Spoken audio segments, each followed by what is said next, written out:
Sí, este es mi micrófono el día de hoy. Justo ayer en la noche se me malogró mis audífonos, los audífonos que tienen micrófono. Es que yo duermo con audífonos puestos porque necesito bulla para callar la bulla interna y poder dormir. Y creo que me quedé dormida encima de la partecita del micrófono y falló. Pero, ¿qué tal um, si llego a los 1000 suscriptores? El próximo mes me compro uno de esos microfonitos que los pones así como si fuera un clip y creo que los conectas al celular, no lo sé. Necesito una cámara también, pero bueno, ya, empecemos. Anneliese Miquel murió el 1 de julio de 1976. Ella tenía 23 años y pesaba, cuando murió, 30 kilos. Se determinó que su causa de muerte era inanición, es decir, murió de hambre, y deshidratación. La misma Anneliese, sus padres, su novio, sus amigos, todas las personas cercanas a ella creían de que Anneliese estaba poseída no por uno, sino por varios demonios. Por Judas, Caín, Nerón, Hitler, Lucifer y otro señor.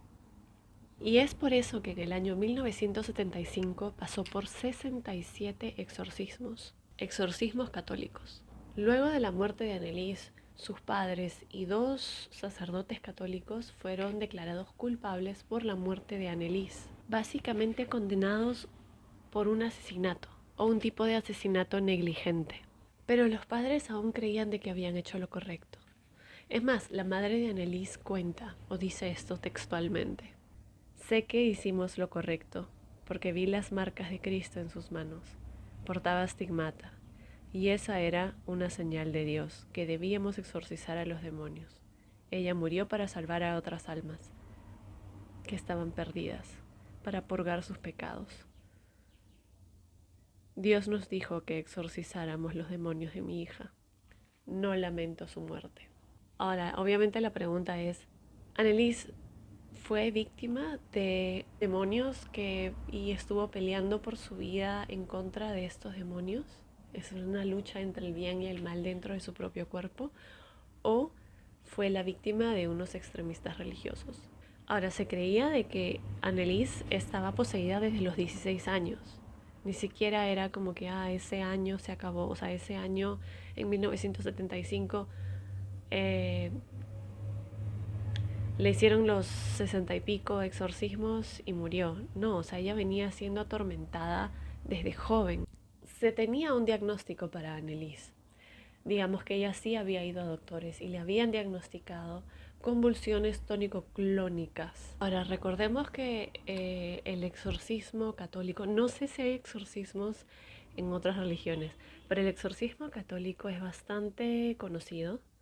Ha salido en muchas películas y precisamente esta historia fue la inspiración para la película El exorcismo de Emily Rose. No sé si la han visto. A mí me pareció, ok, la película puede no haber estado muy bien hecha. El personaje del sacerdote, no sé si estaba hecho para que uno dude del personaje del sacerdote, pero el personaje del sacerdote me daba mala espina, no sé si es que actuó mal o simplemente esa era la idea, pero la película en sí no da mucho miedo, pero la chica actúa muy bien y la chica sí me asustó. Yo usualmente no me asusto de películas de demonios porque no creo en eso o no creo mucho en eso, porque sí crecí en un ambiente católico, entonces algo se te queda ahí, pero eh, no, la chica es muy buena actora. Después la vi en otra película sobre zombies, pero era que el virus de era el virus de la rabia. Y también actúa muy bien.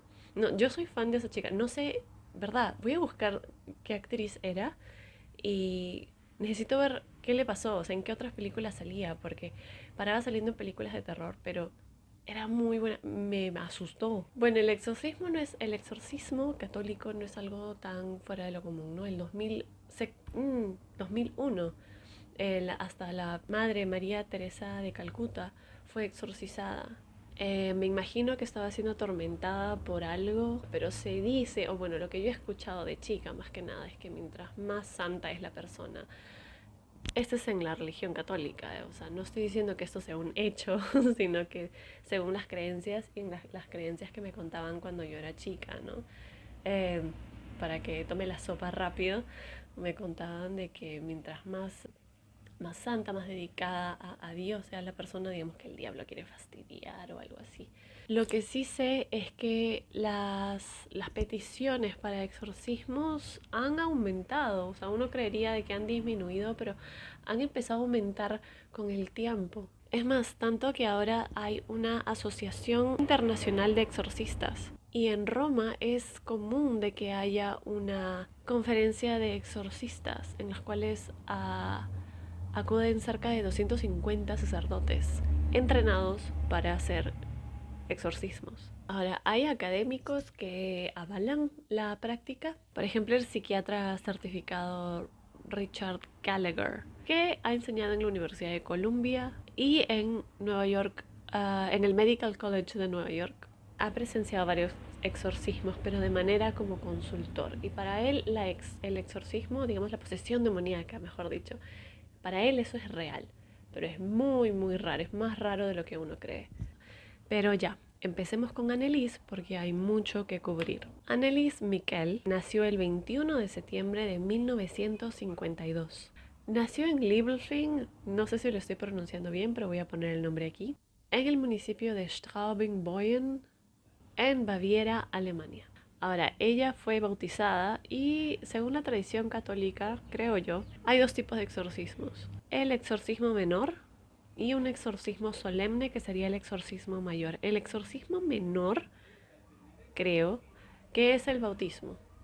Y ella fue bautizada porque sus padres eran muy, muy religiosos y obviamente tienes un hijo y ¿han escuchado esas historias de que si no bautizas a tus hijos se los llevan los duendes? Qué tan cierto creen que sea eso? Pregunto, porque yo nunca he tenido ninguna experiencia. Yo de verdad no creo que existan, pero hay gente, hay una alarma, pero hay gente que cree tan fervientemente que te lo juro que me hace dudar, porque hay gente que literalmente me ha dicho, yo los he visto con mis propios ojos cómo se han llevado a mi hermanita o cómo se han querido llevar con mi hermanita y yo me he agarrado a puñetazo limpio con estos duendes. Entonces, me hacen dudar. El padre de Annelies se llamaba Joseph Miquel. Nació en 1917 en Klingenberg, en Alemania. Él tenía tres hermanas que eran monjas y se supone que él iba a ser cura, él iba a ser sacerdote. Pero él se empezó a dar cuenta y su familia también se empezó a dar cuenta que a él le costaba muchísimo aprender el idioma latín. Y acuérdense que en esta época las misas se hacían en latín, o sea, tenía que dominar el idioma. Pero no todo estaba perdido con respecto al futuro de Joseph, porque su padre tenía su propio aserradero.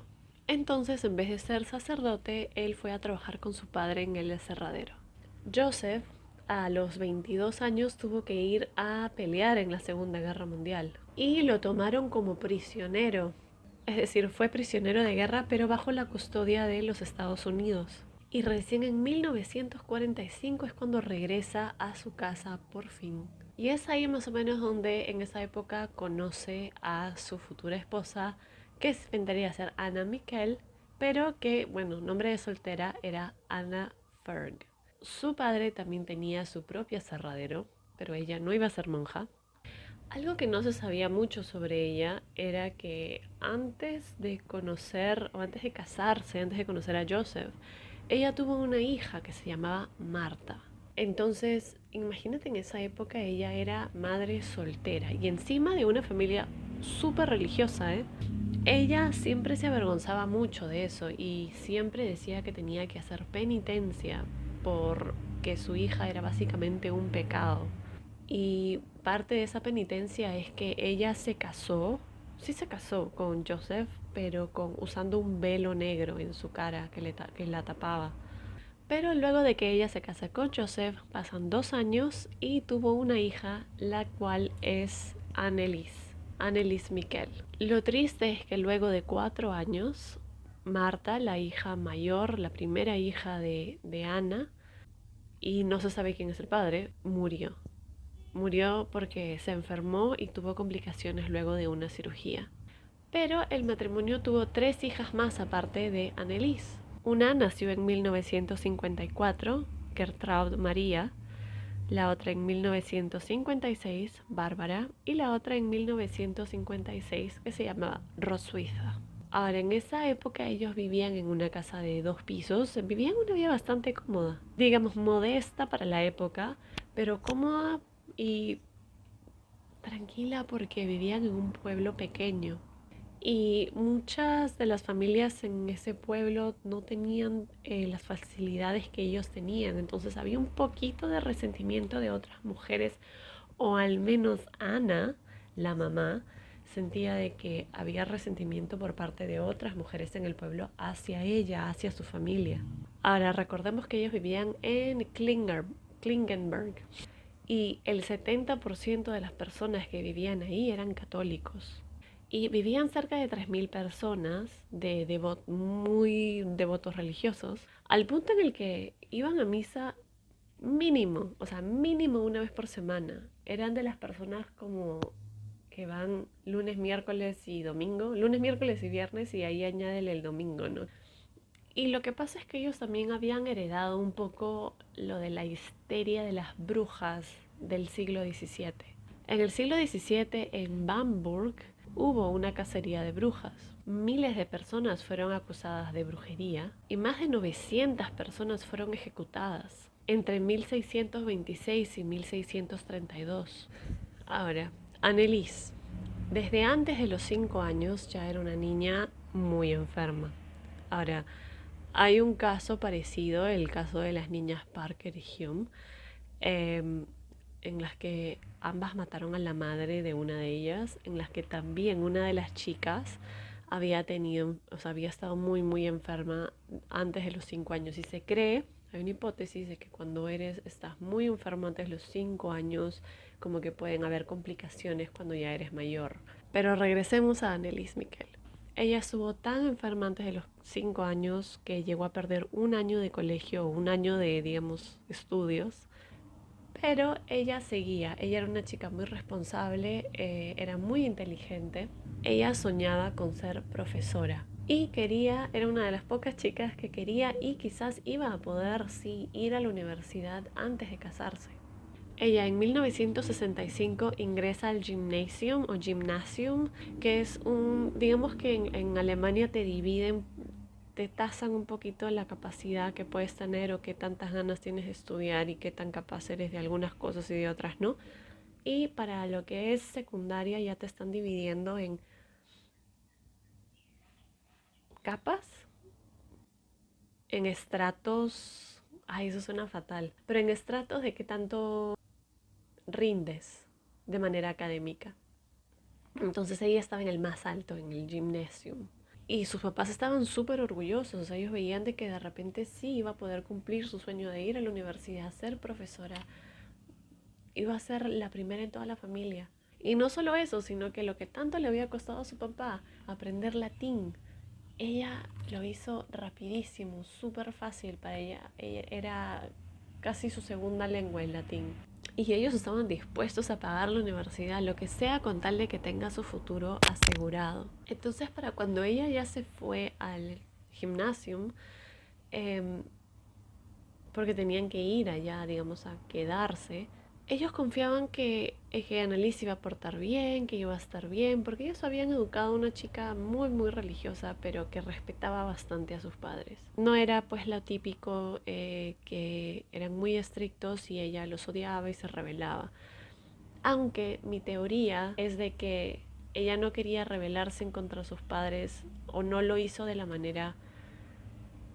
No sé, hay señales ahí que para mí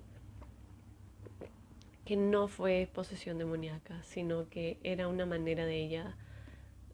Definitivamente estaba enferma. Pero bueno, ya, les sigo contando. Ellos también, por ejemplo, en su casa hacían rezos todas las tardes, o en las mañanas y en las noches, tenían noches familiares y luego de eso hacían rezos.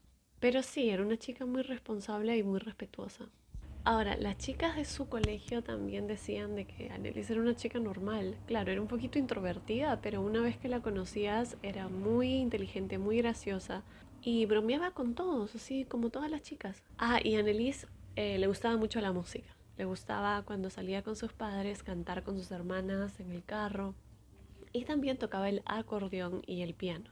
Ahora, les conté que el primer suceso fue cuando ella tenía 16 años. Esto fue en 1968, cerca más o menos a terminando el mes de septiembre. Ella estaba en clase, sentada al costado de su amiga Marie, y de un momento a otro se desmayó. Pero Annelies, luego de un rato, despertó de nuevo. Su amiga se asustó y le dice: Annelies, ¿qué te pasó? Y Annelies dijo: no, que de repente estaba estudiando mucho, me falta dormir, no estaba durmiendo muy bien, así que de repente por eso me he desmayado. Y no le dieron importancia y se rieron un poco y ya, ¿no? Pero esa misma noche, a las 12 en punto, ella cuenta que estaba echada en su cama y de pronto sintió una presión en el pecho.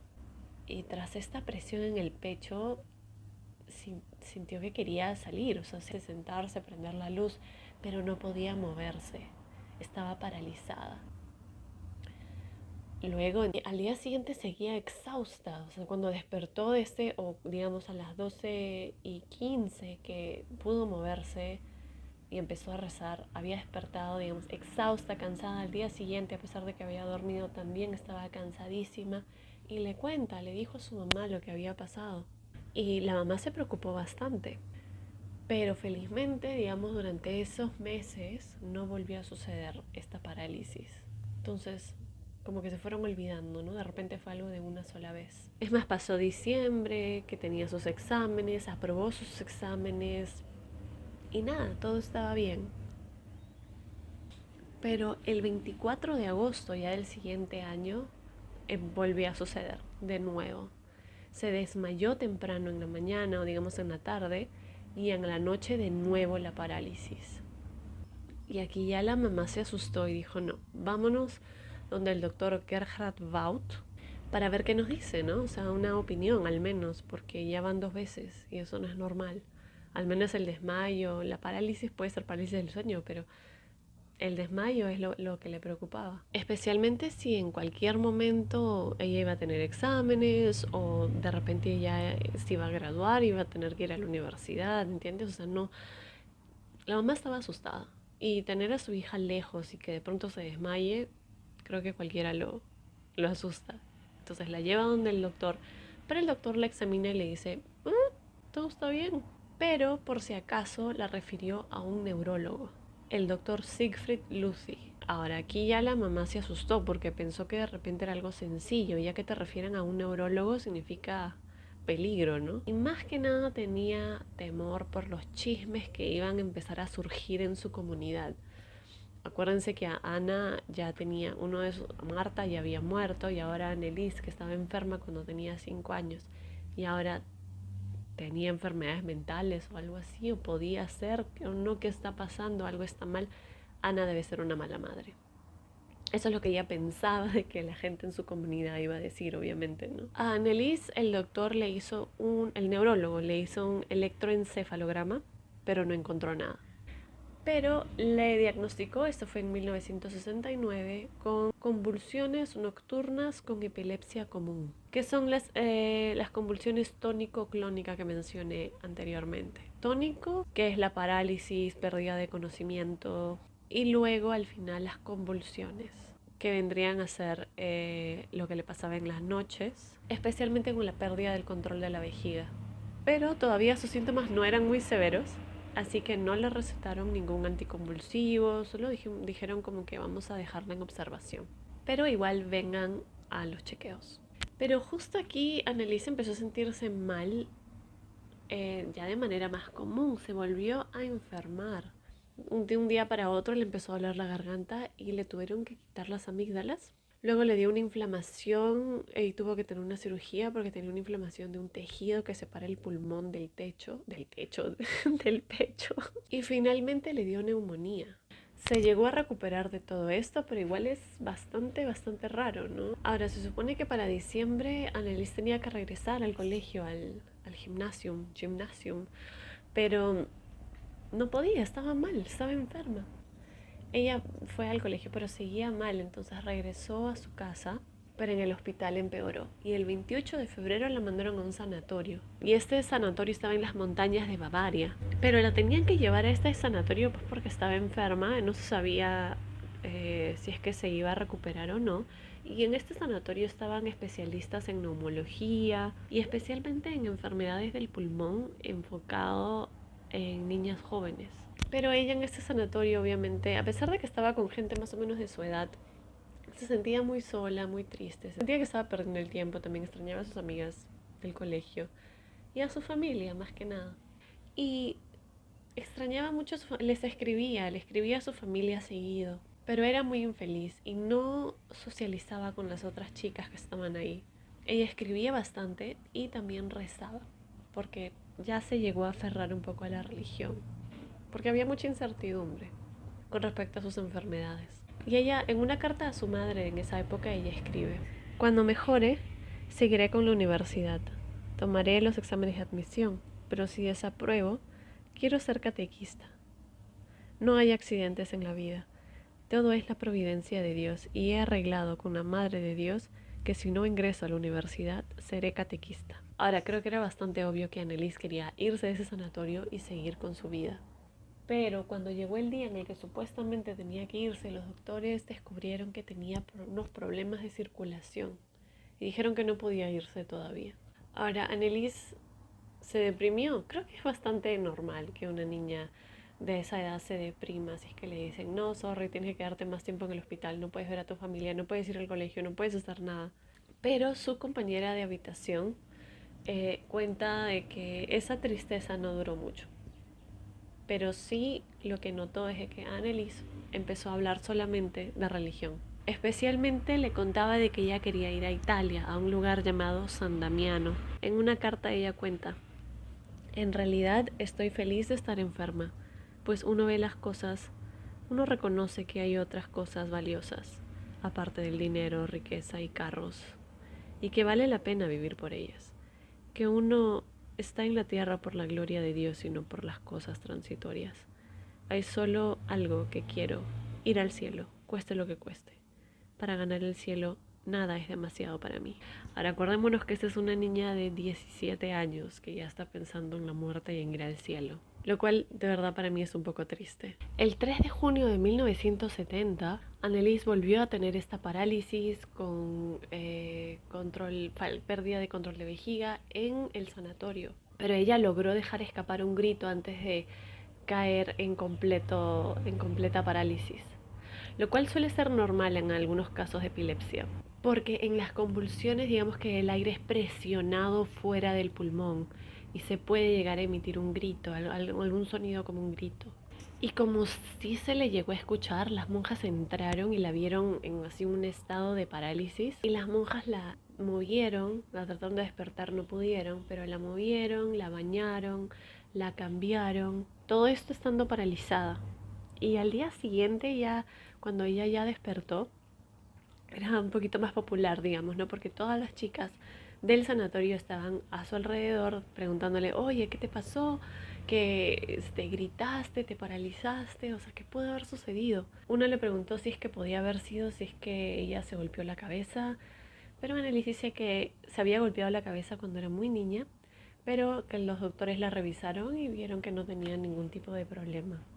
Uno de estos días, Annelies estaba rezando, mirando la ventana, estaba mirando las montañas y de pronto empezó a percibir como que la energía, esto es lo que según lo que ella cuenta, ¿no? Que empezó a sentir que la energía había cambiado un poco y empezó a ver, así veía un poquito más hacia las montañas y veía que las montañas tenían un color diferente, como un tipo de brillo adicional, que las nubes, el cielo, el atardecer era de un color morado casi fosforescente, que las flores ya no eran solo amarillas, sino eran doradas. Y otras personas han llegado a comparar estos colores o esta experiencia como si hubiera sido un tipo de experiencia psicodélica, luego de haber consumido quizás LSD o hongos mágicos. Y sus amigas se percataron de esto, le dijeron, Annelies, ¿qué te pasa? Pero no porque la vieran a ella ver colores raros, ¿no? Sino que le dijeron, Annelies, tus manos parecen garras. Le dijeron que sus manos parecía que se estaban convirtiendo en garras de animal y que sus ojos estaban completamente negros, todos. Ahora Annelies corrió a verse en el espejo y vio que sus manos estaban normal, no vio nada raro ahí. Se vio en el espejo y vio que sus ojos, que usualmente eran celestes, sí estaban un poquitito más oscuros, pero más que nada vio su semblante y vio que estaba feliz, contenta, un poco como chaposa, un semblante que no tenía porque había estado pálida todos esos días antes. Entonces, ella se convenció de que había tenido una visión y que esta visión provenía de la Virgen María. Y ella lo interpretó como que la Virgen María le estaba diciendo de que no se preocupe, de que venía ayuda en camino y que pronto se sentiría mucho mejor.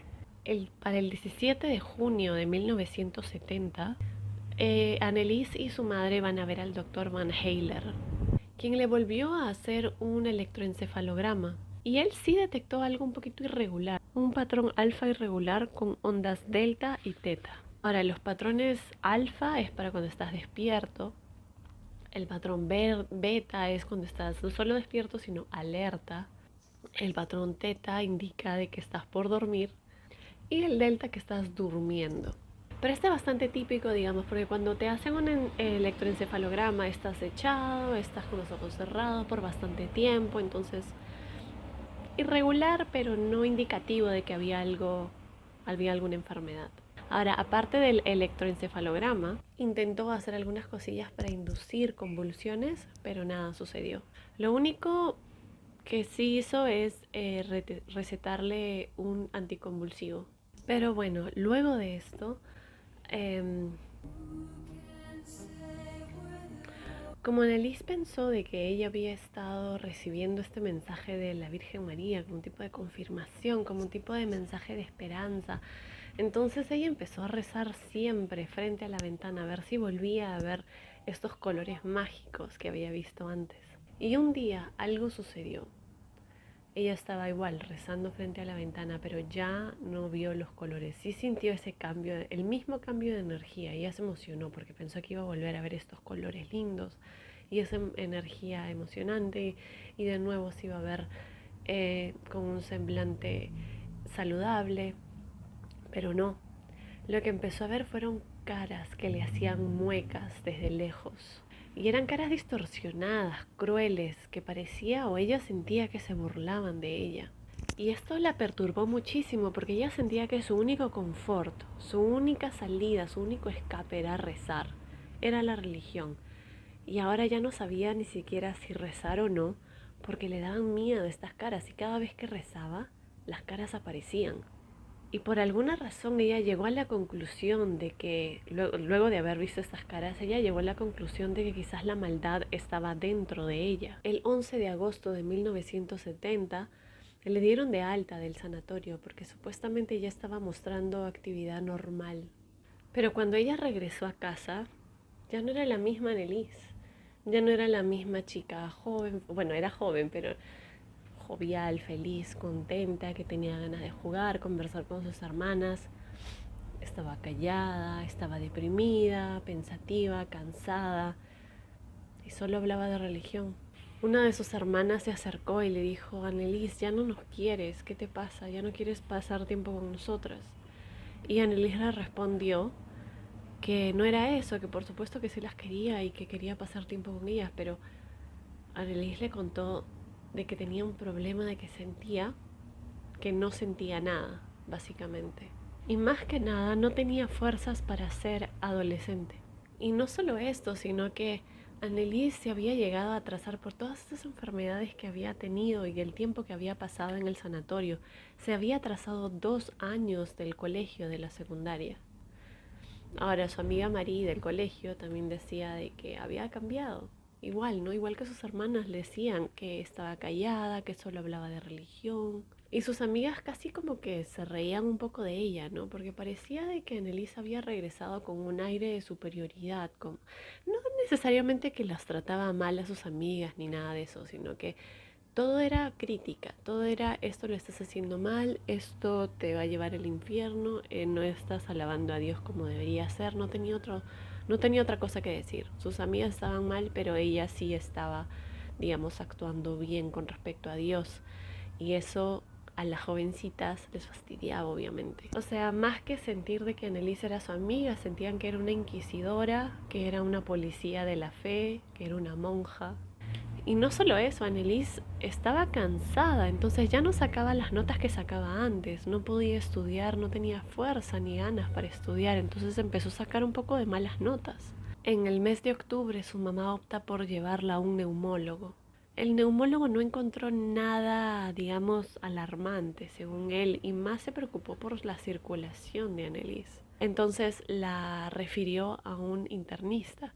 Pero el doctor internista, más que preocuparse por la circulación o por sus pulmones, se preocupó por sus convulsiones y la derivó a un neurólogo. O sea, estaban ahí peloteándola. Pero la mamá quería que su hija esté bien, obviamente, que más que nada su prioridad era que Annelies termine el colegio y vaya a la universidad. Entonces la lleva donde un neurólogo, al doctor Vaust, quien volvió a hacerle un electroencefalograma.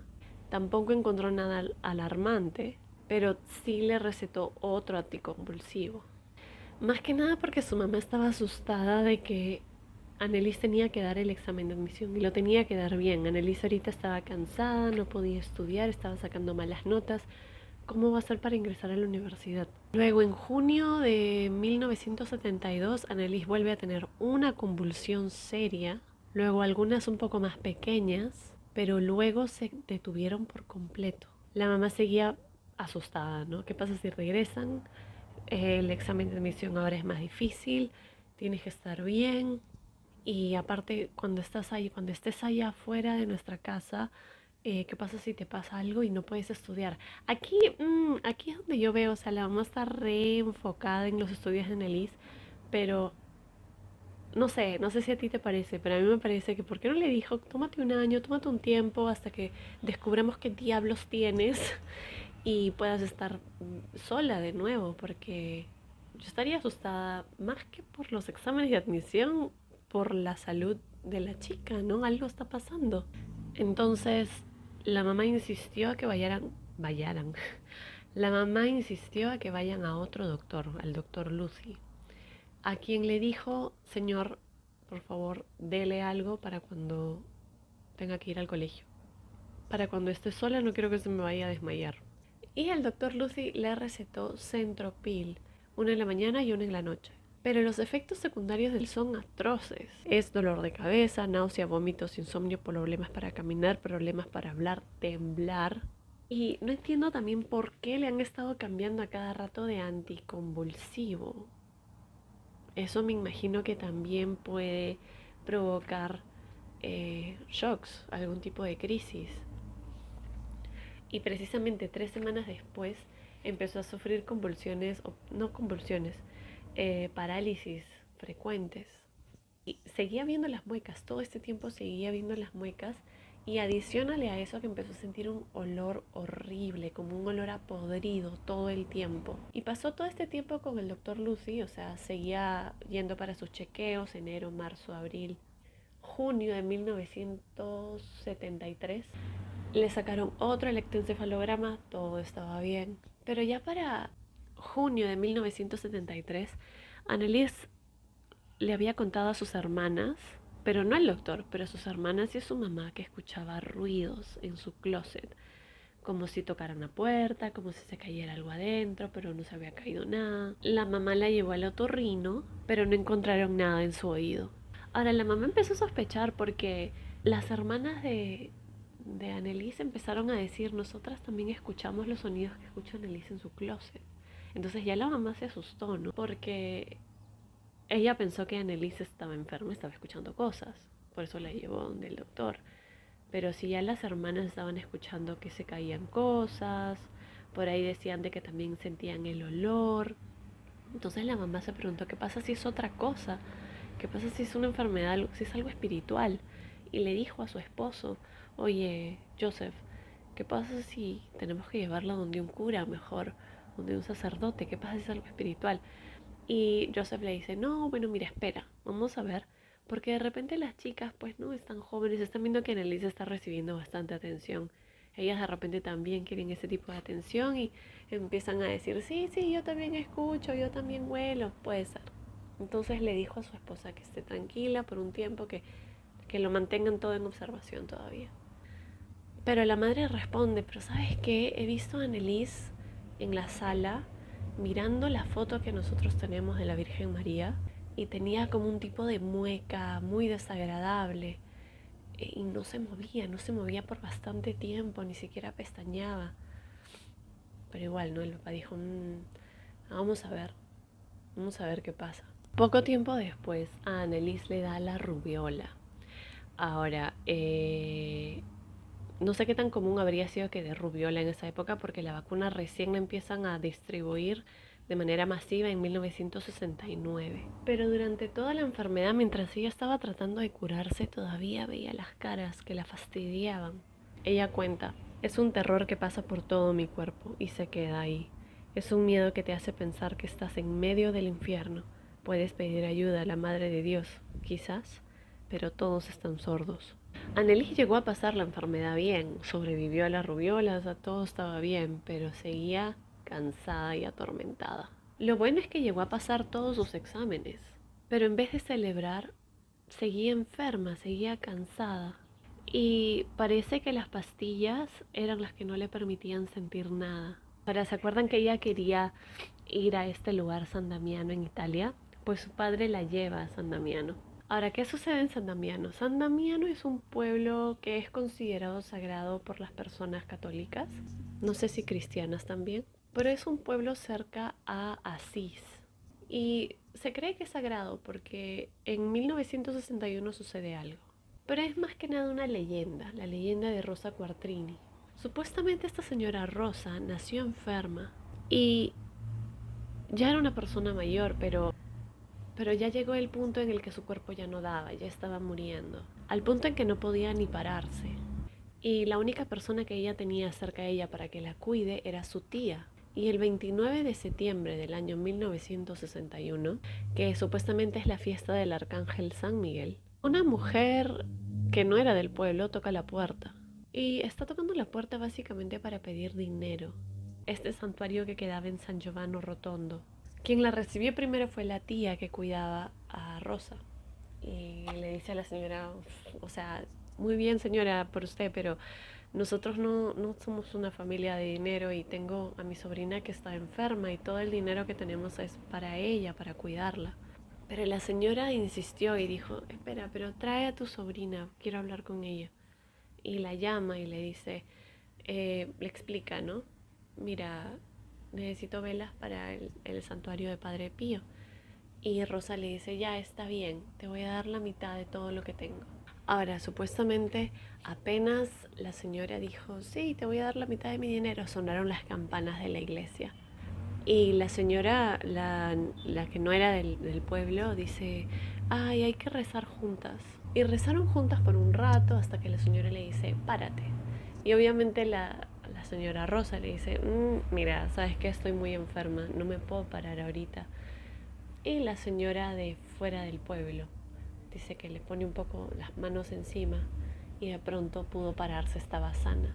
Y la señora Rosa lo atribuye a que de repente la señora que la fue a visitar era la Virgen María. Y bueno, la leyenda, la gente que cree en esta leyenda, cree de que eso fue lo que sucedió. Y un tiempo después, la señora Rosa, la que se sanó, fue a San Giovanni Rotondo para dar las gracias. Y ahí se vuelve a encontrar a la señora, con quien nuevamente vuelve a rezar. Pero ¿quién es el Padre Pío y por qué su monumento, digamos su santuario está ahí? El Padre Pío es un sacerdote que nació en Campaña y desde joven siempre había tenido visiones o éxtasis, que era como un estado de meditación en el cual pasas por momentos de euforia y visiones y ves visiones o alucinaciones, como lo quieran llamar. Se cuenta que él desde los 5 años decidió dedicarle su vida a Dios. Y él estuvo enfermo desde los 6 años, una situación similar a de Annelies. Y a los 17 años, cuando se convirtió en fraile, empezó a ser también atormentado por dolores fuertes de cabeza. Pero sus seguidores creían o creen de que el Padre Pío fue atormentado por espíritus malignos. El Padre Pío no podía comer, no podía dormir. Lo enviaron un tiempo a las montañas para que se recupere, pero no mejoró. Más bien él se fue a San Giovanni Rotondo y murió ahí en 1968. Y se cree de que él cumplió muchos milagros. Entonces, definitivamente Annelies era una persona súper creyente, en su familia eran muy creyentes, en el pueblo eran muy creyentes, entonces de hecho habían escuchado esta historia y la historia de la señora Rosa en, en el pueblo de San Damiano. Y es por esa razón que Annelies quería ir, que este lugar era muy importante para ella. Y su padre la lleva. Bueno, la cosa es que debido a todos estos milagros se asumía de que el agua en San Damiano era la más sagrada del mundo y era milagrosa. Entonces es por eso que el papá de Annelies la lleva ahí, porque de repente sucedía algún milagro y ella se curaba. Y no fueron solos, ellos fueron en grupo con varias personas del pueblo, se habían puesto de acuerdo. Y la persona principal que había querido llevar a estas personas al pueblo de San Damiano era una señora, una vecina llamada Thea Haim. Thea Haim se consideraba como que la persona más importante del pueblo que estaba en conexión con la Iglesia Católica, ¿no? Ella decía que conocía a todos los curas, a todos los obispos, a todos. Entonces, ella era la que organizó esto, pero una de las características de esta señora es que también era un poquito metiche. Y ella ya había estado diciéndole a la familia que lo más probable es que su hija esté poseída. Ahora, esto empeoró un poquito los rumores, el que las lleven a San Damiano, porque apenas Annelies llegó, no pudo entrar. Ella desde el inicio, o sea, llegó y estaba con un poquito de miedo y cuando caminaba hacia la entrada decía que el piso le quemaba. Caminó alrededor, trató de entrar por atrás, pero empezó a ver de nuevo las caras horribles de la gente. O sea, veía a la gente y en vez de ver las caras normales, veía las muecas. Y tía Jaime empezó a susurrar con las personas del pueblo que habían ido con ella en el bus. Empezaba a decir, debe de estar bajo la fuerza de influencias demoníacas. Ahora, su padre, Joseph, le compró a Annelies un collar como un amuleto. Pero cuando Annelies trató de ponérselo, ella dijo que le quemaba la piel. Le ofrecieron también agua del pozo, pero ella dijo que no podía ni tomarla porque olía horrible. Entonces ella esperó y ya de regreso a casa en el bus, de un momento a otro, Annelies siente que pierde el control de su cuerpo. Ahora, las personas dentro del bus también dicen de que sintieron un olor feo como a putrefacción y que inmediatamente Annelies salta hacia Thea Hein y le arranca el collar y dicen que le salió como una voz de hombre y le empezó a gritar y a decir lisuras. Cuando ya regresaron a la casa, Annelies le dijo a sus papás que no se sentía muy bien como para regresar a la escuela todavía. Y más que nada porque ella tenía miedo a desaprobar por lo mal que se sentía. Su madre ya se estaba dando por vencida y también decía, no, no puede ser, si es que ella no regresa a la escuela, si es que se toma un descanso, ella ya no va a regresar. Y dijo, tiene que haber alguna pastilla para que ella no malgaste toda su vida. Entonces, ese 3 de septiembre que fueron en 1974, Ana le preguntó al doctor, ¿no? Si es que esos olores y esas visiones eran parte de las convulsiones. Lo cual es una pregunta clave para después, ¿eh? Pero el doctor o no respondió o no se sabe porque no había nada en sus notas. Annelies le dijo al doctor que ya sabía que era el diablo y que las voces le estaban diciendo de que iba a haber un juicio de fuego en contra de todos. El doctor le preguntó, ¿cómo sabes que es el diablo? Pero ella dijo que no sabía. Ahora aquí hay algo también importante, ¿no? La mamá y Annelies cuentan de que el doctor les dijo, bueno, busquen a un sacerdote mejor. Pero el doctor negó rotundamente. Él dijo, cuando tengo un paciente que no puedo manejar, siempre refiero al paciente a una clínica, no a un sacerdote. La expresión posesión demoníaca no es una terminología médica y no la he usado. Ahora, lo más probable que pueda haber sucedido es que él, de una manera un poquito despectiva, de repente al escucharla a Annelise hablando sobre demonios, le dijo, bueno, vayan a buscar un sacerdote, pues. Lo cual es un poquito cagón, creo. Especialmente alguien que está sufriendo, ¿no? Y que no sabe qué tiene.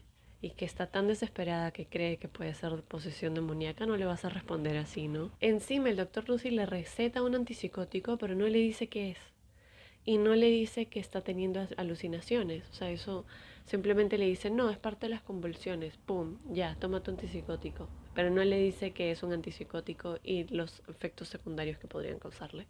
Algo que sí hace el doctor es decirle mejor que se tome un tiempo libre de los estudios hasta que descubramos bien qué es lo que tiene y hasta que descubramos los medicamentos adecuados para tratarla. Eso sí es cierto, porque eso demora. Pero quizás si le hubiese dicho, ¿no? Lo que estás teniendo es un problema psicológico, de repente no, es un problema mental y no vamos a encontrar el medicamento para ti en un ratito, ¿no? Eso es por ensayo y error a veces, como saber cuál funciona bien y cuál no, y mientras tanto, si vas a estar lejos va a ser difícil que vengas a tus chequeos. Pero igual Annelise se llevó sus pastillas y a mediados de septiembre viajó para ir a la universidad. Ahora recordemos, es 1973 y ya Annelise tiene 20 años, se está yendo a la universidad y la mamá, Annelise y su papá ya estaban casi convencidos de que quizás los doctores no iban a poder hacer nada. Habían visto a cuántos doctores y no encontraban ninguna solución. Entonces la mamá de Annelise le hace caso a Thea Hine. Le dice de repente, sí, es cierto, mi hija necesita ayuda de un sacerdote. Y empezaron a buscar a sacerdotes. Thea Hine consigue a los sacerdotes, consiguió al padre Heibiger y al padre Roth. Pero el padre Heibiger decía que no la veía poseída. Luego contactaron al padre Rodwick, que era un experto en posesión demoníaca. Y les dijo a las personas, él no fue en persona, digamos, ¿no? Él les escribió y les dijo, mándenme una lista de todos los síntomas que está presentando Annelise. Y él dijo que sí veía algunos síntomas de posesión demoníaca, pero él no iba a poder hacer nada ni ningún exorcismo porque ya él tenía 80 años y eso era como que para jóvenes. Luego sí visitaron al padre Herman. Él fue a ver a Annelise unas cerca de 10 veces. Y el padre Herman le preguntaba, ¿no? ¿Y esas caras que estás viendo? A ver, descríbelas cómo son. Pero Annelise no podía describir las caras. Para entonces los padres de Annelise también ya estaban diciendo de que sentían esos olores raros. Y le decían al padre que Annelise estaba poniendo unas caras así medias raras hacia los símbolos sagrados. Pero el padre Herman decía, bueno, sabes que yo no veo nada en la chica, la veo bien. Él no olió nada, ni cuando rezaban. Y más que nada el padre Herman sugirió un neurólogo. Pero ¿se acuerdan del padre Roth? Él se había quedado pensando en Annelise. Y discutía el caso seguido con uno de sus amigos llamado padre Alt. Ahora, el padre Alt consideraba que él tenía percepción extrasensorial, es decir, que él tenía la capacidad de percibir energía maligna. Y el padre Alt le escribió al obispo diciendo, mi amigo padre Roth vino a mí una tarde y me pidió ayuda sobre terapia espiritual. Esto involucra a una niña llamada Annelise Miquel. Se dice que está poseída, o al menos el diablo la está molestando. Entonces le pidieron percibir, digamos, qué es lo que el padre Roth le pidió al padre Alt, que tenía la percepción extrasensorial, que vaya a ver a Annelise y que perciba qué es lo que podía ser que tenía. Ahora el padre Alt dijo, no percibo ninguna enfermedad, lo cual sí me parece irresponsable de su parte. Él podría haber dicho no percibo o percibo energía maligna, pero él no puede percibir enfermedades, pues, ¿no? Pero sí dijo, percibo no tiene ninguna enfermedad, pero percibo una radiación de su cuello, desde su cuello hasta la cabeza. Luego, otro sacerdote que iba a tomar el caso, pero no pudo, le pasó dos cartas, una de la mamá de Annelise y otra de la misma Annelise, al padre Alt. Y el padre Alt dice que sintió una emoción no natural, algo muy raro. Y esto fue apenas tocó las cartas. Él dice que el tocar las cartas simplemente le hizo sentir o percibir información que él no tenía cómo saber acerca de Annelies. Y que más tarde, cuando estaba haciendo misa, justo cuando estaba por decirlo de la hostia, la Eucaristía, dice que empezó a sentir olores fuertes, muy desagradables. Y en la noche no podía dormir porque sentía un olor a desagüe y tuvo que tomar una pastilla para dormir. Él dice que empezó a rezar porque ya no sabía qué hacer y le empezó a rezar al Padre Pío. Y apenas le empezó a rezar al Padre Pío, el olor cambió, olió a más o menos violetas o rosas. Ahora, cuando él le dijo a sus amigos, sus otros amigos curas, incluido el Padre Roth, ellos decían que también empezaron a oler como que a putrefacción o algo así. El Padre Alt fue a visitarla, pero dijo que no se veía enferma, sino que se veía pálida y triste. Y cuando rezó con Annelies, Annelies le dijo que se sentía mucho mejor luego de rezar. Luego, Annelies ya no, bueno, no tan luego, sino que pasaba el tiempo y Annelies hace 2 años que ya no tenía convulsiones. En la universidad su compañera de cuarto era también otra de sus amigas del colegio que se llamaba Úrsula. Y al llegar a la universidad, que era en una ciudad más grande, uno pensaría que de repente se iría a olvidar del problema que tenía, si es que fuese psicológico, pero llegó a una ciudad y llegó, acuérdense que llegó a una universidad que era religiosa y a un pueblo en el cual habían iglesias así como Starbucks o chifas en cada cuadra. Era el pueblo de Würzburg o la ciudad de Würzburg que tenía más de 100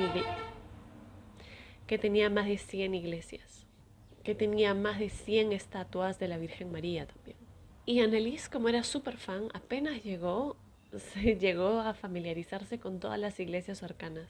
A pesar de que su mismo dormitorio, o sea, su mismo edificio donde vivía dentro de la universidad, tenía su propia capilla. Y Annelies se encontraba con el padre Alt, por si acaso, como si fuese un doctor cada 2 semanas. Pasó un mes de que ella estaba en la universidad y a ella le costaba un poquito salir, comer, ir a clases. Y, pero su amiga Úrsula todavía estaba pendiente de ella y la trataba de animar. Le decía, vamos, vamos a clases, vamos, vamos aquí, vamos allá. Y en una de esas la invitó, le dijo, vámonos a la fiesta. Hay una fiesta en una capilla. O sea, en la capilla, en la misma capilla del edificio de la universidad. Y es ahí donde conoce a su novio, Peter. Ella estaba un poco confundida de por qué Peter estaba tan atraído por ella, y él cuenta de que era porque ella no actuaba como cualquier otra chica de su edad. Ella no actuaba como una tonta, no estaba queriendo llamar la atención, era una chica súper seria, y se notaba que cuando hablaba sobre algo que le gustaba, se notaba la pasión en sus ojos. Y empezaron por un tiempo a hacer cosas normales que los chicos jóvenes hacen, ¿no? Salían a comer, salían a jugar bowling, hasta salían a bailar.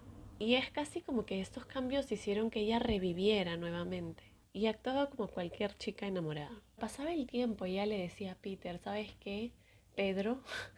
Creo que no puedo estar en una relación con nadie, mira, yo estoy pasando algunos problemas. Y más que nada le decía, ni siquiera puedo sentir nada porque no me siento bien. Pero no le terminaba de decir, no le decía, estoy poseída. Pero sí le daba como que indirectas. Pero Peter creía de que ella estaba simplemente deprimida. Entonces, estás deprimida, no te preocupes, yo te ayudo. Pero poco a poco Annelies empezó a contarle un poco más y dejarlo entrar, ¿no? Con más confianza. Cada vez que Peter mostraba de que él estaba dispuesto a ayudarla, sea lo que sea, ella le mostraba un poco más de sí. Ahora llega el 27 de noviembre de 1973 y Peter la lleva a un psiquiatra de apellido Lerner, que era un seguidor de Freud. Y él le preguntó sobre su niñez a Annelies y sobre sus padres. Y él llegó a la conclusión que yo llegaría también, un poquito, que, que ella estaba teniendo una neurosis por sus padres dominantes. Ahora, obviamente ella dijo, eso no tiene sentido, yo quiero mucho a mis papás, siempre voy a visitarlos, no es que yo les tenga cólera ni nada, pero igual accedió a ir a tomarse unos exámenes y fue a una clínica neurológica en la cual le tomaron un encefalograma, otro, y encontraron anomalías en la región izquierda temporal. Pero Annelies nuevamente no mencionó ni las muecas que ella veía, ni las voces que la seguía viendo. Ya no estaba teniendo convulsiones, pero seguía viendo cosas. Ahora este doctor le prescribió un anticonvulsivo mucho más fuerte y con efectos secundarios mucho más fuertes. Para el segundo chequeo con este doctor, él dijo que estaba viendo de que los reflejos de Annelies estaban lentos, estaban anormalmente lentos y eso le preocupaba. Y Annelies le dijo, sí, bueno, sabes que yo estoy cansada, estoy cansadísima, estoy hasta cansada de ver a Peter. Y ella decía que tenía dolores de cabeza muy fuertes, especialmente aquí en la frente.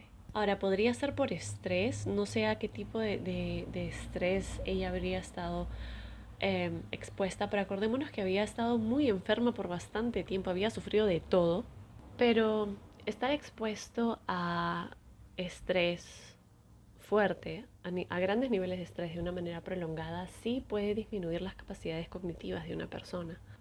Creo que puede disminuir las habilidades cognitivas del área prefrontal. Pero bueno, nada de esto nos consta, no sabemos qué pasó.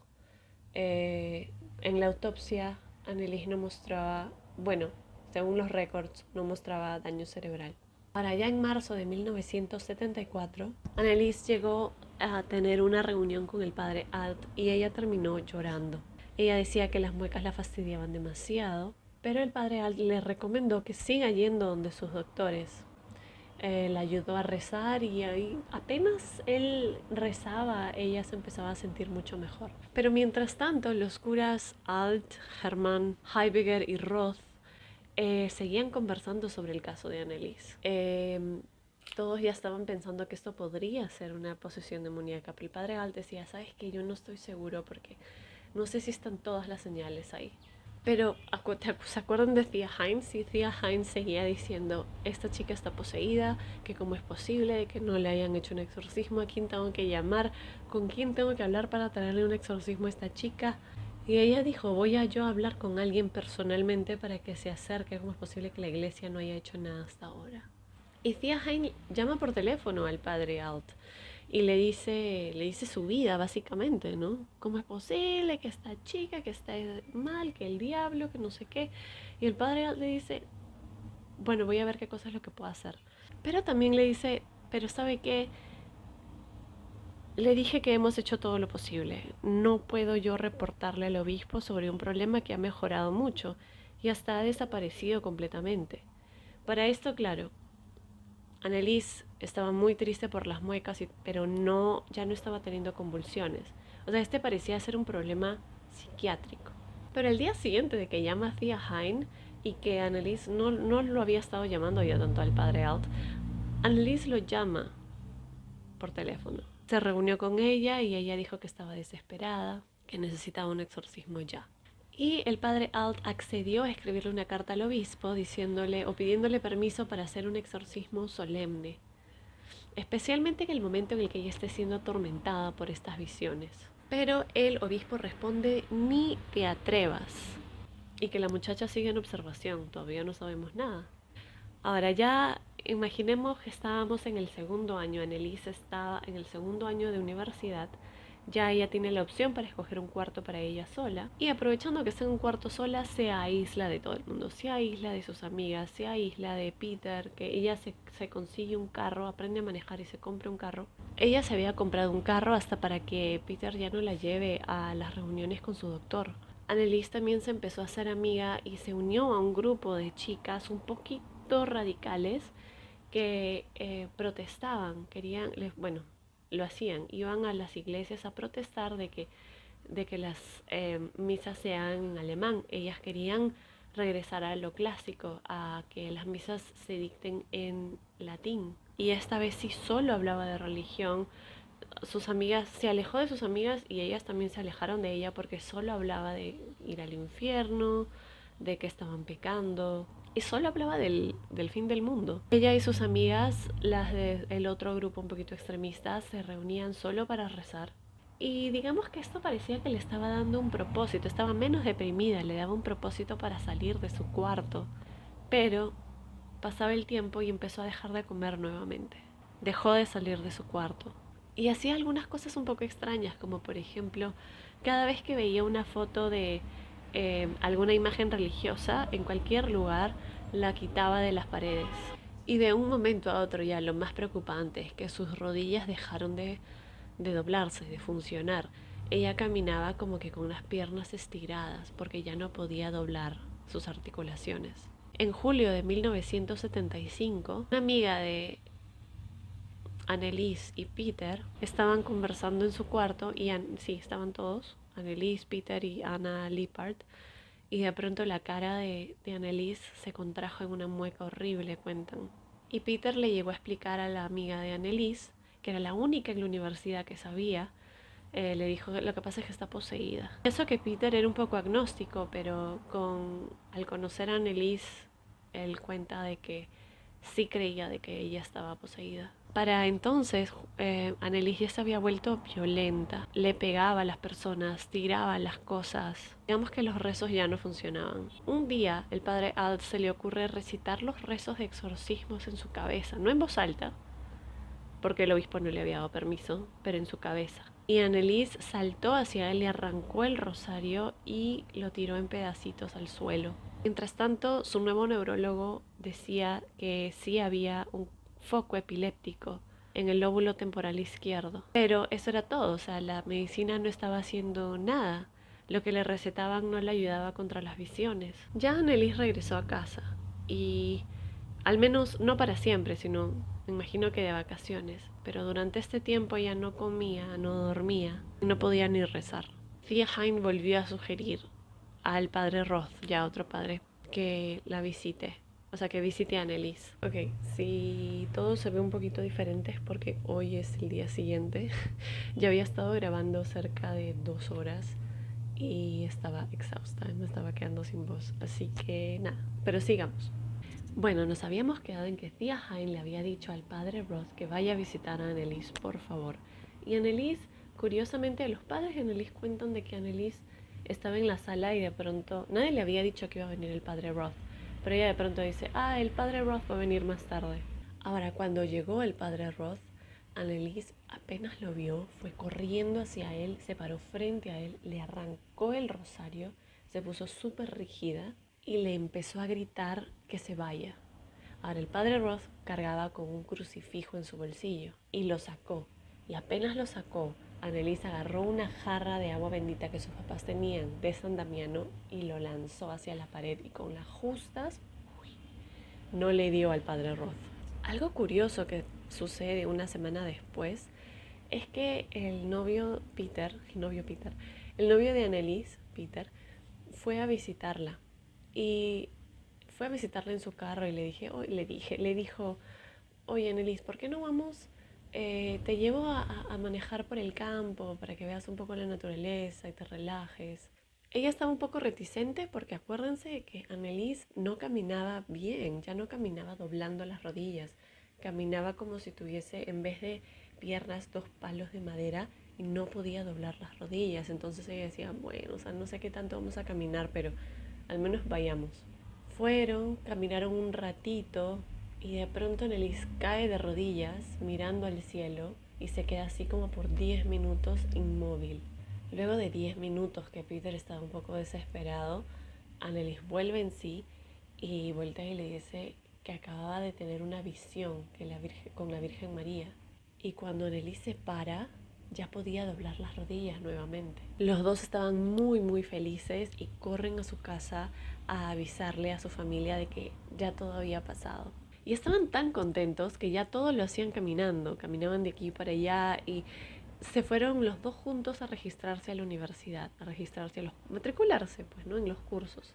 Y luego de eso fueron a la tienda a comprar comida. Pero ya en medio de la tienda, Annelies voltea hacia Peter y le dice, creo que está regresando.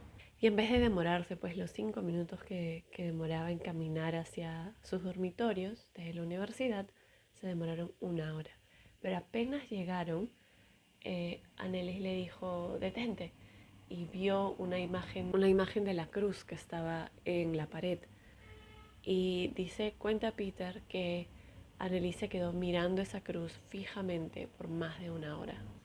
Ahora, luego del ataque que sufrió el padre Roth por parte de Annelies, él le comentaba al padre Alt que para él no quedaba duda alguna de que Annelies estaba poseída. Y el padre Roth le escribió nuevamente al obispo y el padre Roth dijo, bueno, en caso se requiera un exorcismo, tenemos que conseguir a alguien entrenado, porque ninguno de ustedes es, digamos, un exorcista entrenado ahora último, ¿no? Pero igual el obispo dijo que no podía ser un mega super exorcismo, tenía que ser un exorcismo menor.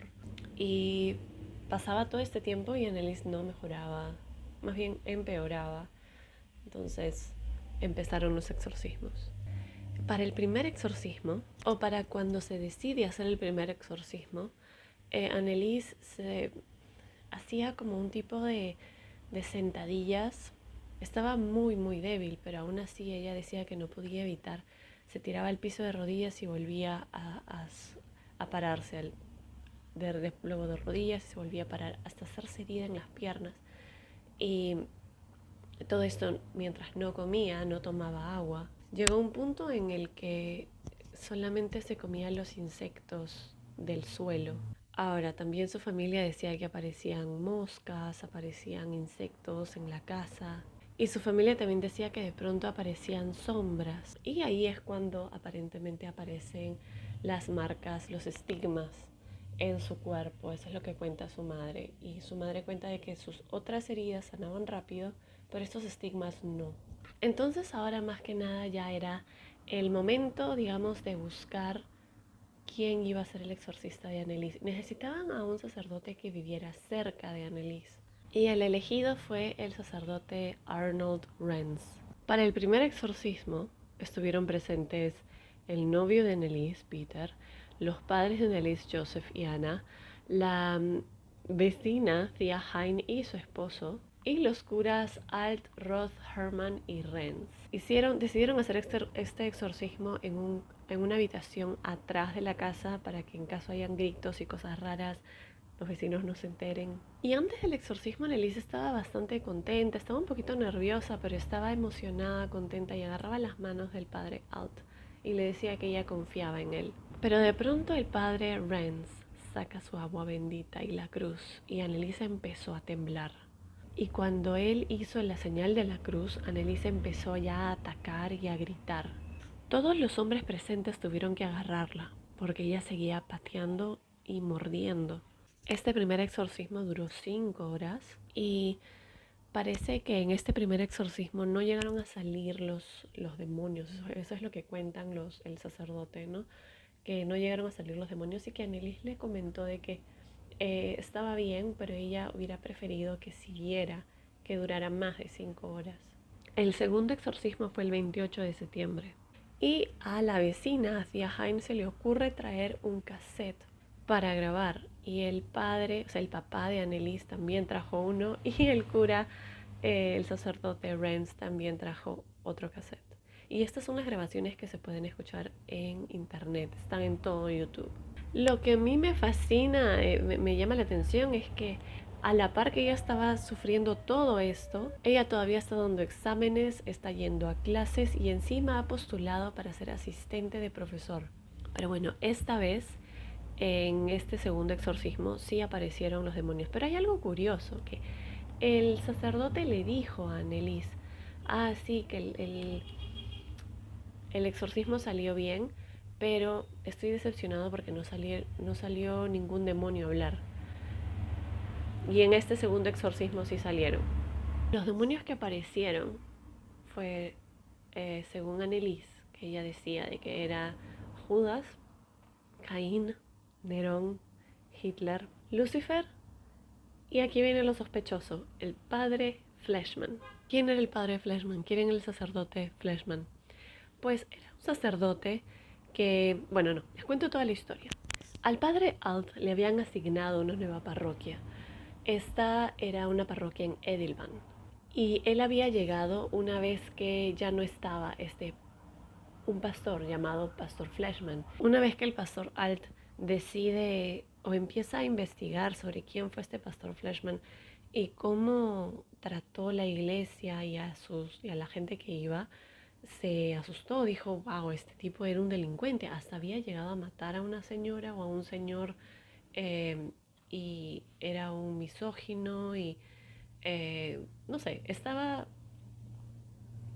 era básicamente un tal por cual, lo peor que puede haber en la tierra, según el padre Alt. Eh, y él le cuenta a Annelies. Entonces, por eso a mí me parece muy curioso que justo están los peores hombres de la humanidad y luego aparece, bueno, Lucifer, obviamente, y luego el padre Fleshman. Ahora, el padre Alt decía, no, pero ella me decía cosas sobre el padre Fleshman que ella no sabría, no tendría cómo saber que, eh, que sucedieron. Porque claro, yo le conté algunas cosas, pero no le conté todo. Y uno de los demonios dijo que Anneliese estaba poseída porque una de las vecinas de la familia le tenía envidia a la madre y le había hecho una maldición desde antes de que Anneliese había nacido para que Anneliese esté, digamos, maldita desde nacimiento. Entonces, y la dio como que con nombre y apellido y dónde vive y todo, ¿no? Entonces, pero cuando fueron a buscar a esta señora ya había fallecido, no había como, digamos, preguntarle. Pero más que hablar de estas cosas, así tipo la película del exorcista e insultar y tratar de jugar con la mentalidad de los sacerdotes, eso no hacía. De lo que más hablaban los demonios era algo que para mí tampoco tiene mucho sentido, ¿no? O sea, si yo fuese un demonio, creo que me dedicaría a hacer otra cosa, ¿no? Si mi incentivo es tratar de disuadir a la gente o manipular a la gente en contra de una idea que ellos creen que es buena, no voy a hablar de esto, ¿no? O sea, los demonios básicamente solo decían, la gente se ha alejado de la iglesia, la gente ya no cree en la Inmaculada Concepción, nosotros lo hemos logrado, pero en caso la gente quiera salvarse, tiene que hacer esto, esto, el otro. O sea, estaban más bien predicando, pero en base al miedo, me parece.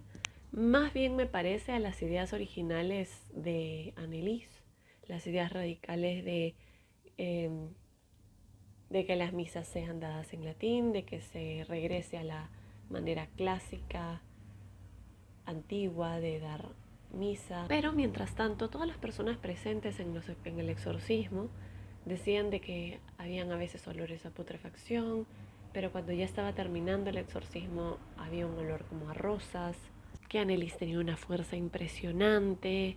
Y luego de que, por ejemplo, Tia Haim dice de que agarró a Annelies del brazo tratando de agarrarla porque los hombres ya se estaban cansando y de pronto ella ya no podía sentir su mano. Algo también que dicen que es una prueba de que sí estaba poseída era que los sacerdotes cuentan que cuando ellos lanzaban agua normal, ella no reaccionaba, pero cuando lanzaba agua bendita, sí gritaba y se retorcía de dolor. Otra cosa que es importante es que eh, para, digamos, diagnosticar una posesión demoníaca dicen que se tiene que hablar en distintos idiomas. Y claro, Annelies hablaba alemán, entonces al inicio empezaba a hablar en alemán, sus demonios hablaban en alemán, pero después empezaron a hablar en latín. Pero acordémonos que Annelies dominaba el latín muy bien, entonces eso como que no cuenta mucho. Y es por esto que el padre Alt, que había vivido en China un tiempo, le empezó a hablar en chino. Y Annelies parecía que entendía la pregunta y respondía nuevamente en alemán, no respondía en chino.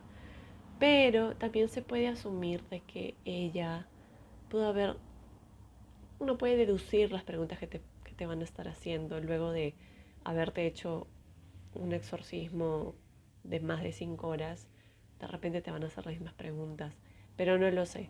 No, lo malo es que no hay una eh, grabación, creo que de esta parte. Sería interesante tener una grabación justo de la parte en la que está hablando en distintos idiomas y escuchar qué tipo de preguntas le hace y qué respuestas da. Pero yo no hablo ni chino ni alemán, así que igual, a pesar de que existiesen, eso tendría que verlo otra persona. Hubo más exorcismos, pero para fines de octubre, como que ya no se decía nada. Era básicamente Annelies ahí tirada, haciendo algunos sonidos y el sacerdote haciendo rezos encima de Annelies. Entonces el sacerdote dijo, wow, creo que estamos ganando, ya los demonios se están cansando. Así que al día siguiente decidió ya no esperar un día sí, un día no, sino al día siguiente hacer otro exorcismo. Y este día no solo estuvo ese sacerdote, sino también fue el sacerdote Heiberger, que no había estado en las veces anteriores. Pero esta vez aparecieron todos los demonios gritando y Anneliese llegó a gritar, se dice, que con 2 voces a la vez, que sí es posible para los seres humanos, pero con bastante entrenamiento. La cosa es que el padre Heiberger se asustó y dijo, o sea, porque vio la condición de Anneliese, o sea, ya enferma, ¿no? No comía, no dormía, se paraba golpeando, con moretones en los ojos, con heridas en la boca, y se preocupó por la salud ya de Anneliese y dijo, rayos, hay que llamar a un doctor por si acaso. Y le dijo al padre Rodwick, ¿tú crees que sea conveniente seguir con los exorcismos ahorita? Los demonios lo van a matar. Y el padre Rodwick dijo algo muy extraño para mí, que dijo, no, los demonios no tienen permitido matar a un ser humano, aún así estén en posesión demoníaca. No sé, vi varios videos en los que también la gente decía, o sea, que los demonios van a seguir las reglas, o sea, no entiendo. Pero quizás hay algo que no esté comprendiendo yo sobre las reglas. De repente sí hay reglas y de repente sí las tienen que seguir. Solo que no entendería yo por qué no podrían ellos quebrar las reglas y matarla. Y por qué no sería conveniente llamar a un doctor en estos casos. Algo también muy extraño es que los demonios empezaron a hablar, aparte de querer evangelizar a todos los que estaban ahí y convertirlos básicamente, se preocupaban muchísimo por los exámenes de Anneliese. En una ocasión, uno de sus demonios dijo, durante su examen de alemán hemos soplado en sus orejas por horas, diciéndole que estaba maldita. La primera manifestación fue en la secundaria, fue Judas. Nosotros somos los culpables de todas sus enfermedades, tuberculosis e infección en su cabeza y enfermedad de la garganta. Y hablaban de eso, hablaban de que ellos no iban a dejar de que ella pruebe, no iban a dejar de que ella pase sus exámenes, no iban a permitirle comer, no iban a permitirle dormir ni leer, que van a obligarla a desaprobar.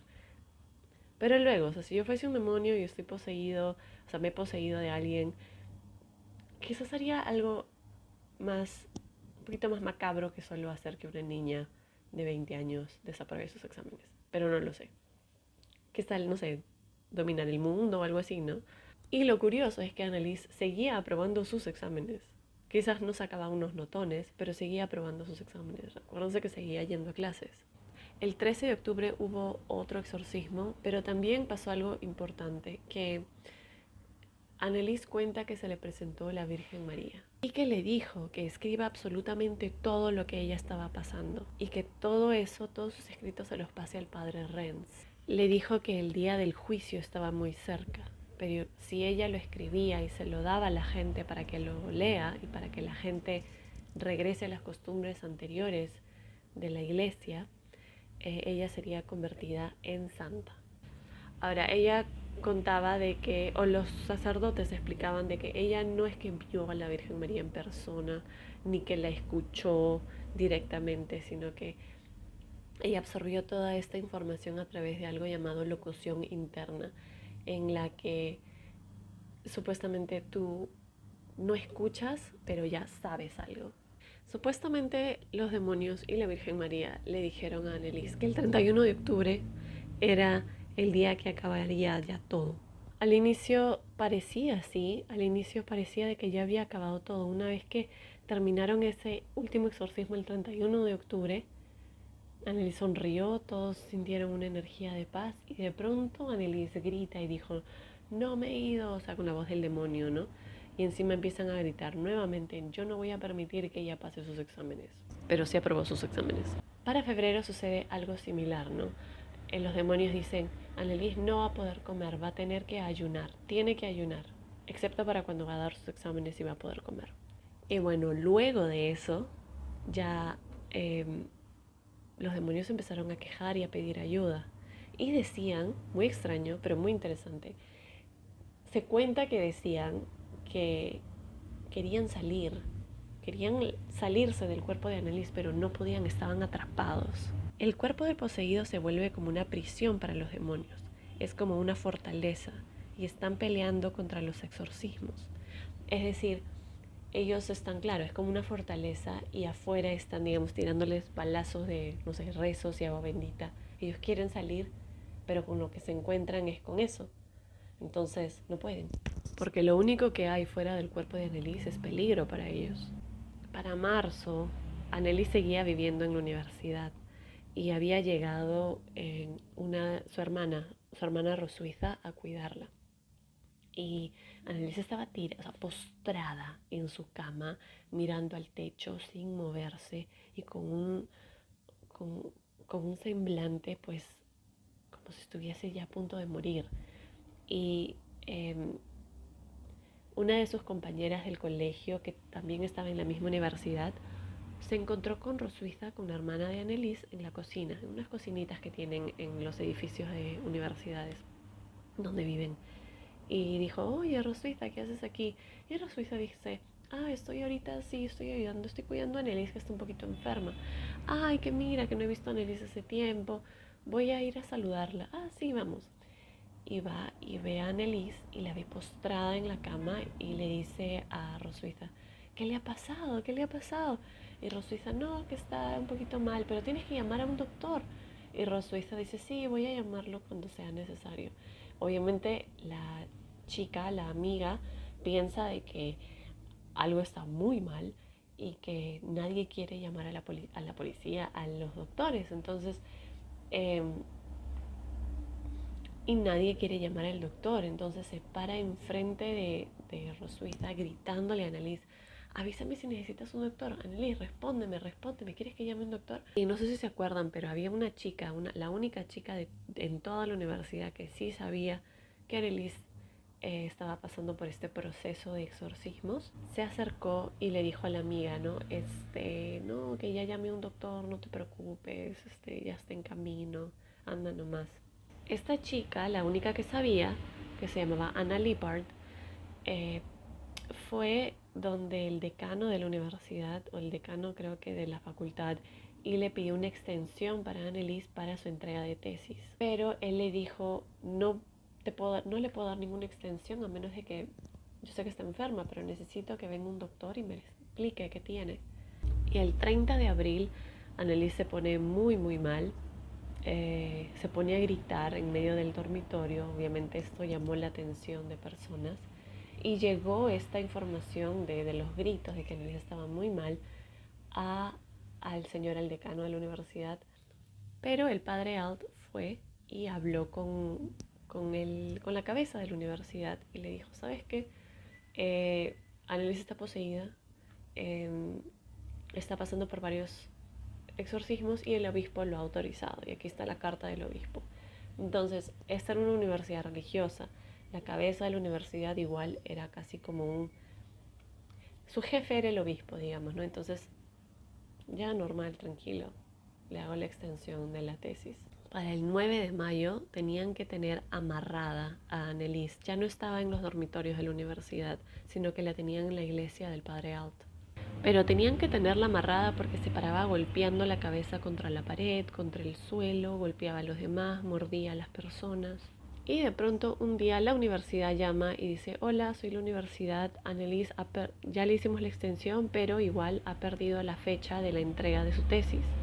Para el 9 de mayo la universidad llama por teléfono y dice, bueno, Annelies, si bien es cierto que le dimos una prórroga para que entregue su tesis porque estaba mal, ya se venció. Entonces, o me traen su entrega de tesis con una nota de un doctor o no podemos recibirla. Annelies se enteró de lo de la universidad, que la universidad había llamado para decir que no había entregado su tesis y de pronto durante 6 horas estuvo súper bien, lo suficiente como para avanzar la tesis, como para poder entregarla. Y la entregó. Y el padre Alt consiguió una nota de un doctor, uno de sus doctores amigos conocidos. Para el 2 de junio el padre Alt consiguió un doctor, Richard Roth, para que traiga al menos sedantes o algo para el exorcismo, para que Annelies no se vaya a lastimar aún más. Pero el doctor Roth estaba más interesado en los exorcismos que en la misma Annelies. Sí llevó sedantes y llevó cosas para Annelies, pero no se atrevió a suministrarle nada. La gente que estaba presente dijo que él básicamente apenas la vio, gritó, tiene los estigmas. Y que a sus papás le dijeron, no la puedo ayudar, no hay ninguna inyección en contra del diablo. Pero cuando estaba en el juicio, el doctor Roth dijo no, que yo no la vi por mucho tiempo, que solo la vi de espaldas, que el lugar estaba oscuro, que yo no la pude examinar, no vi nada. Pero la verdad, no sé cuál será, pero todos los demás que estaban ahí en el exorcismo dijeron que el señor se quedó durante todo el exorcismo porque estaba muy obsesionado, quería saber cómo era un exorcismo porque según él, gracias a esta historia, él se había convertido nuevamente a un creyente y quería ver el exorcismo, pero no ayudó a la chica. En cada instancia que pedían su ayuda para sedarla, él dijo, no la puedo ayudar, no puedo, este es el diablo. Anneliese estaba con fiebre y el padre Alt le recomendó a la madre que llamen a un doctor. Anneliese no había comido y tenía los dientes maltratados porque había estado masticando las paredes. Y tenía cortes en los párpados porque había saltado a través de una pared de vidrio. El 1 de julio, Anneliese le pidió a su madre que se quede con ella mientras Anneliese por fin estaba como quedándose dormida. Más tarde, sus padres agüitan en su cuarto y la ven descansando por fin. Por fin está descansando, qué bien. Pero la verdad es que Anneliese ya había muerto y la causa principal fue inanición. Se hizo un juicio por homicidio negligente hacia los padres y a los dos sacerdotes a cargo, el padre Alt y el padre Renz. Se denunció inicialmente al obispo y al padre Rodwick, pero luego se eliminaron los cargos. Ahora, una monja del área decía que empezó a recibir mensajes diciendo que Anneliese había sido nombrada santa y que tenían que sacar exhumar, creo que se llama, sacar su cuerpo de donde la tenían enterrada porque no se iba a descomponer, digamos, ¿no? Cuando se dice, creo que cuando una persona es santa su cuerpo no se descompone cuando lo ponen bajo tierra o cuando muere, que dicen que es lo que sucedió con el padre Pío cuando murió. La verdad es que cuando exhumaron al padre Pío luego de 40 años, sí estaba en descomposición. Y lo que uno ve cuando uno va a ver su cadáver es una máscara de silicona que fue construida para él. Pero sí sacaron el cuerpo de Anneliese en 1978. Supuestamente le iban a permitir a la familia ver el cuerpo, pero la familia dice que no, que se le negó, que solamente le dijeron no, sí se estaba descomponiendo, así que tenemos que regresarla. Y esto trajo bastantes teorías de conspiración acerca de si es que Anneliese realmente es santa o no. Anneliese todavía sigue enterrada cerca de su casa familiar y hay mucha gente que todavía va a rezarle porque consideran que ella es una santa. El juicio se dio el 30 de marzo de 1978. Básicamente, la familia y los sacerdotes testificaron de que Anneliese ya había ido a ver doctores y sí vio bastantes doctores y ya no quería saber nada con los doctores. Les tenía bastante odio y resentimiento a ellos y a los sacerdotes que no le creían. Y también a los doctores que no le creían y que dudaban de si es que ella estaba diciendo la verdad o se burlaban un poquito de sus creencias y de sus síntomas, porque ella estaba sufriendo. Y más que nada, Anneliese tenía miedo de que si seguía yendo donde los doctores, la iban a encerrar en un sanatorio hasta que encuentren qué tenía. Y como parecía que no encontraban cuál era su enfermedad, de repente la iban a encerrar en un sanatorio por el resto de su vida. Un psiquiatra contratado ya para el juicio determinó que lo más probable es que sí tenía epilepsia, pero la epilepsia había degenerado hacia una psicosis. Y obviamente el problema se solidificó cuando los demás le seguían la corriente con lo del exorcismo. Él recomendó de que lo óptimo hubiera sido él recomendó que lo óptimo hubiera sido suministrarle una terapia de electroshock, sedarla y obligarla a comer. Dos psiquiatras adicionales examinaron al padre Renz, dijeron que estaba bien, estaba en sus cabales y les sorprendía cómo es que él no... ¿Por qué no desistió del exorcismo, no? ¿Y por qué no la llevaron donde un doctor o más doctores? pero al examinar al padre Alt determinaron que tenía indicios de sufrir de esquizofrenia. Los 4 fueron hallados culpables, pero como el juez determinó de que no había forma como ellos sepan de que esta epilepsia había degenerado en una psicosis o en paranoia o en una enfermedad mental, fueron sentenciados a 6 meses de prisión, pero de manera suspendida. Es decir, nadie fue a la cárcel, pero los sacerdotes sí tuvieron que pagar multas muy altas. Y bueno, antes de que se vuelva a recalentar mi celular y se reviente, muchas gracias por ver este video. Creo que va a salir un video largo, no lo sé. Me imagino que sí, quizás más de 40 minutos. Esa es mi estimación, 45 minutos, vamos a ver. Pero nada, gracias por estar conmigo todo este tiempo. Y gracias por ver este video. Espero que les haya al menos entretenido. Y si les gustó este video y quieren ver más videos como este, le dan una manita arriba, le dan clic a suscribir y le dan clic a la campanita para que YouTube les avise cada vez que yo subo un video. Y no sé, nos vemos la próxima.